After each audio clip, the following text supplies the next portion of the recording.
Hey guys, welcome to a new video. Today we want to show you a city that is probably not your first option when you decide to travel. We are today in Vilnius, Lithuania, and let's gonna check what we can see in this city. Let's go.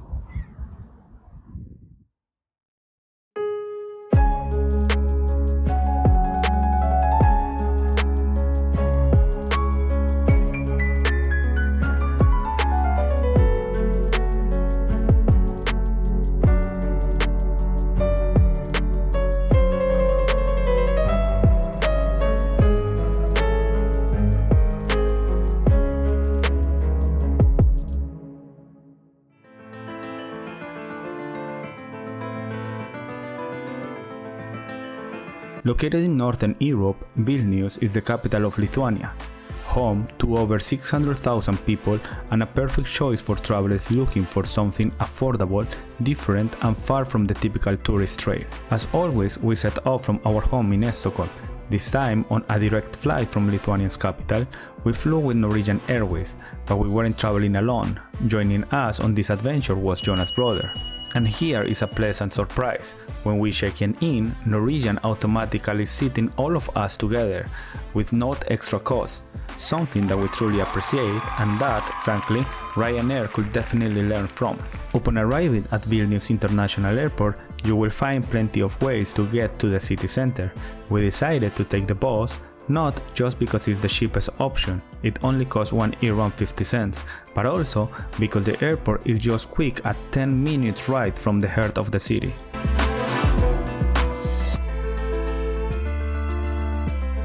We wanted to stay in the old town instead of the new part of the city, so we booked a place called Old Town Trio Hotel.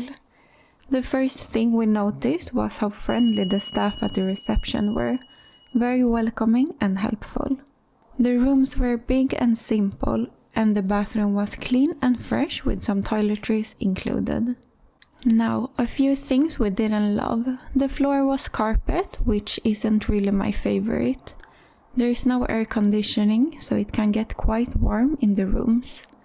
The beds were hard and made noise every time you moved, so I woke up several times during the night.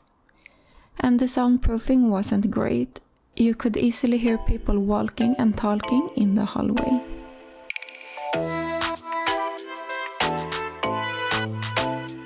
Being in Vilnius feels like being in two completely different cities, separated by the Neris River. On the north side of the river, the city looks modern, tall buildings, wide streets, and a style that could remind you of Melbourne or Miami. It's sleek, contemporary, and full of energy. But cross the river to the south side and you step into the old town, where history comes alive. This part of Vilnius has streets and buildings that have survived for hundreds of years. Gothic, Renaissance, and neoclassic architecture are all stand side by side, creating a magical mix of styles. The old town in Vilnius is one of the largest and best preserved in Eastern Europe, and in 1994 it was named an UNESCO World Heritage Site. Walking through it feels like traveling back in time, while the city around it continues to grow up and modernizing.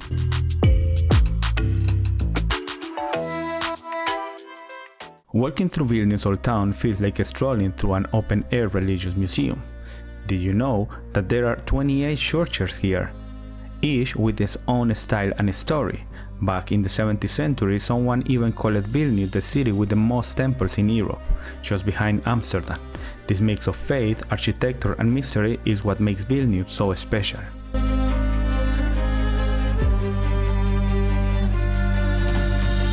One of the main tourist attractions in Vilnius is the Basilica of St. Stanislaus. Building in 1387, it has 57 meters bell tower and is one of the most important landmarks in the city. Over the centuries, and after surviving the two world wars, the Basilica has gone through several modifications and reconstructions, but even today it is still impressed with its tall columns and huge sculptures, standing as a symbol of Lithuania and must-seen spot for anyone visiting in Vilnius.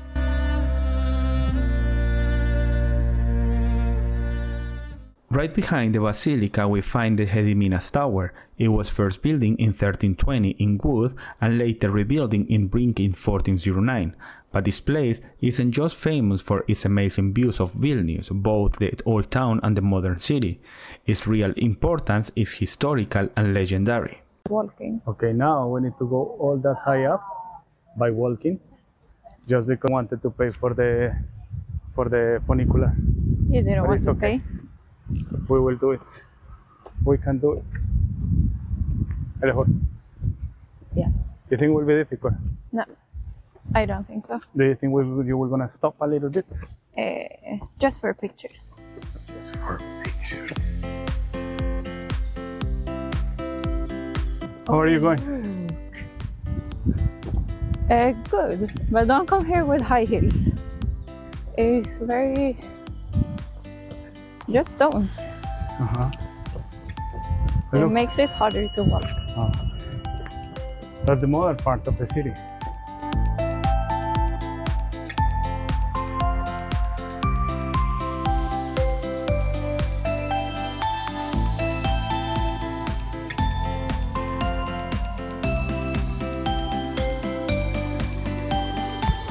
So, how do you feel to walk this up? Easy peasy. Was not complicated. It's like just 2 minutes. Just the walk. uneven stones was a little bit tricky, but it was not hard. Of course, you will feel a little bit when you breathe, but no, it was not hard. Nah, it's not difficult. It takes you 3 minutes walking up, no more. Yeah. It's very easy. And when you come up, you will have both sides of the city, like the new part that is actually in our backside. And on the other side is the old town, which is pretty Yeah. cool to see. And if you want to have the tower, but to claim there 8 euros. Why we are not paying 8 euros? 8 euros. Per person. We can see here. So it's 16. You can see the new one here. On the other side, you can see the old one. How many dumplings we can eat with 16 euros? Many, Many, many. many. So we don't pay that one. Are we cheap? No, we're saving money. Very good. We prioritize. Prioritize. Good work. During the 14th century, Duke Gediminas went hunting on this hill and decided to spend the night there. During the night, he had a dream about the iron wolf howling so loud that its roar was heard across the world. Gediminas and his pagan priests interpreted the dream. The wolf, a mythical Baltic animal representing the strength and protection, combined with the iron, a symbol of indestructibility, mean that he should found a city here, and that's how Vilnius, the capital of Lithuania, was born. What most people don't know is that Vilnius has its own country inside the city. Yes, just like the Vatican in Rome or Christiania in Copenhagen, here in Vilnius you will find Užupis. Užupis is a Bohemian neighborhood that declared itself an independent republic in 1997. Its name in Lithuanian means the other side of the river, which perfectly fits its location. They even have their own flag anthems, a symbolic army of 11 people, and a constitution translated into 30 languages. The idea of a place like this came from years of abandonment, poverty, and the struggles of Lithuanians under the Soviet rules. After Lithuanians gained independence, this cheap and forgotten neighborhood attracted artists, philosophers, and dreamers, giving a birth of Užupis. Today, Užupis is not officially recognized as a country, but it thrives as an artistic nation, a symbol of freedom, creativity, and love for art. And their constitution is a fully of quirky and magical rules, like everybody has the right to love, and everybody has the right not to be loved, but not necessary. Or, a dog has the right to be a dog, and my favorite one, a cat is not obligated to love its owner, but must help in time of need. Crazy, right? That's Užupis, a tiny republic of imagination and art tucked away on the other side of the river. Right in the heart of Vilnius stands the Lukiškės Prison, a place full of stories, pain, and transformation. It was built in between 1901 and 1904 during the Russian Empire, on what used to be a Tatar cemetery. Its walls saw thousands of prisoners, from politicians, dissidents, and activists to prisoners of war. During the World War II, the Gestapo used to imprison thousands of Jews from the Vilnius ghetto. Later, under Soviet occupation, it remained a place of repression. until they finally closed in 2019. But the story didn't end there. Today the prison has been reborn. Artists, musicians and creators have transformed the cold cells and corridors into studios, galleries and event spaces. The former walls of suffering now echo with music, art and creativity. It hosts concerts, film screens and festivals, becoming one of the most unique cultural spots in Vilnius.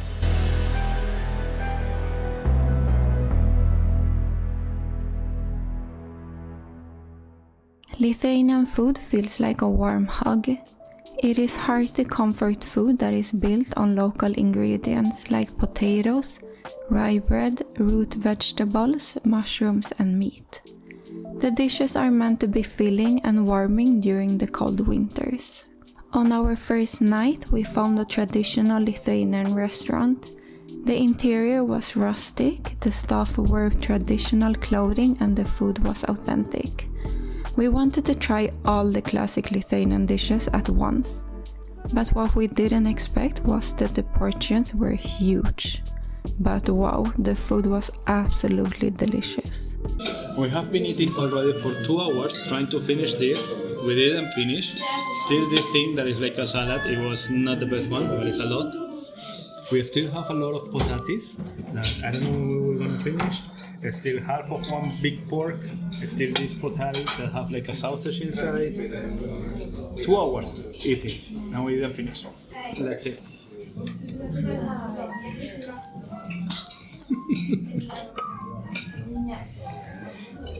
Nice.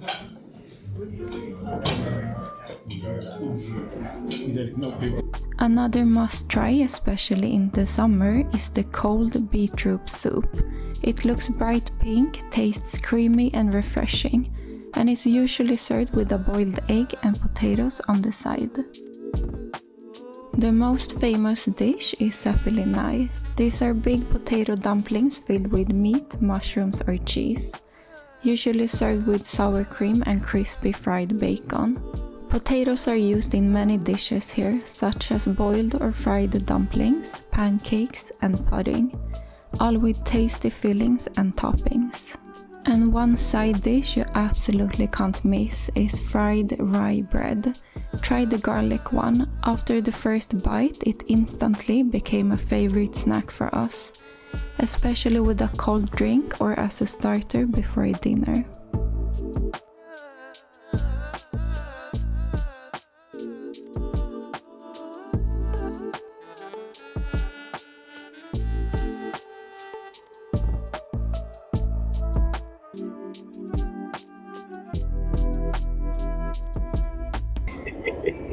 So, final thoughts. What do you think about the city? Do you like it? Would you recommend the place? I like the city. Mm-hmm. It's very cute. It's small. There was not many things to do of the things that we wanted to see. So I think it was enough for one day. Okay.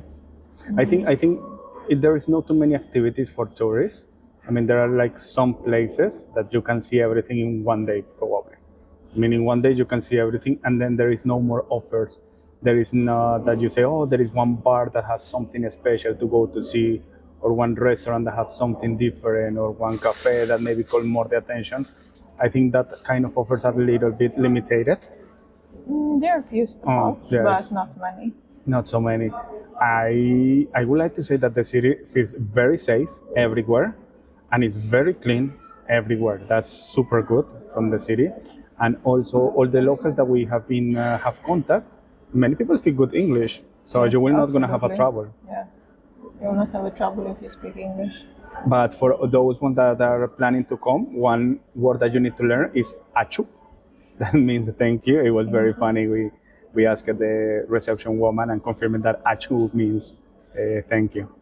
Do you recommend the place to come? I recommend it, but maybe more like a layover for one day. If you make a trip to many countries and you choose to be here one day, I think one day is enough. I think so. Maximum 2. I think so. I mean, if maybe you want to come to Lithuania, like for 3 days, think to come here for 1 day, day and a half, and then go to another city to explore a little bit.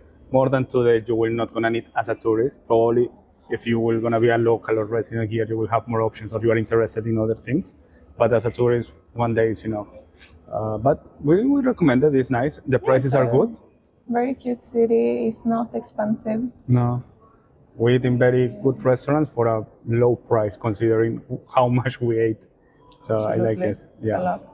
It was pretty good. Okay, guys, we hope that you like the video. We are waiting now for our flight. We go in 20 minutes maybe to Stockholm, get back, and let's see what is our next adventure. Yeah, see you in our next video. Okay, bye bye.